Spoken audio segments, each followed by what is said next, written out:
rather than making this a part 2, I want to make this almost a continuation from the last podcast. Okay. So if you remember at the end of the podcast last time, I gave you a Quran. Yeah. Now this is very interesting because at the time you wasn't Muslim then. Yeah, that's right. And now, alhamdulillah, you are. Yeah.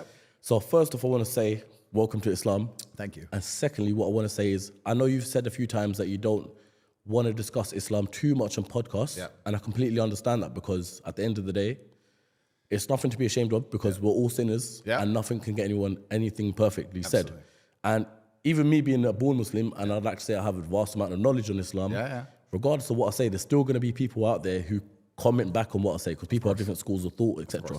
So what I will say is just like the quiz shows where you got phone a friend, also the team are Muslim right now, so you've got phone a sheikh. So if you've got any answers, any questions that you want answered on this podcast today from a fellow Muslim right here, thank you. Or if I can't get the answer, we'll get the answer for you. Yeah, I'm studying it and I have a huge amount of respect for Islam, and it's one of the only subjects that I am passionate about that I don't know everything about. Everything else I'm interested in, I can sit and talk about for hours. Yeah. Or if I talk about Islam, I feel like there's people far more qualified than me, and I feel like it's disrespectful because I'm new to it. I'm a revert, and I'm trying to learn like everybody else. And yes, I'm famous, and yes, I'm well known, but my opinion isn't valid compared to someone who's a born Muslim or studied it harder than I have. So everyone's opinions are valid. Of course, but I don't consider myself qualified. Yeah, fair enough. But how would you say it's shaped your life and your mentality? You know the best thing about Islam? The best thing about Islam is how simple it is because there's wrong and right. It's a simple religion. Well, it's wrong and right. I mean, you look at other religions and it's also subjective now. Yeah. And that's why I've said many times on different podcasts that it's the last true religion. If you don't have a strong barrier, if you don't have a yes and a no, you don't have a religion. If you tolerate everything, you stand for nothing.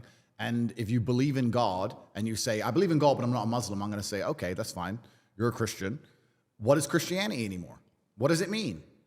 You can go to a Christian country, and America, let's take, for example, and you'll get in more trouble for insulting George Floyd than you will for insulting Jesus Christ. Yeah, for sure. You can walk down walk down the street with a T-shirt saying Jesus is gay.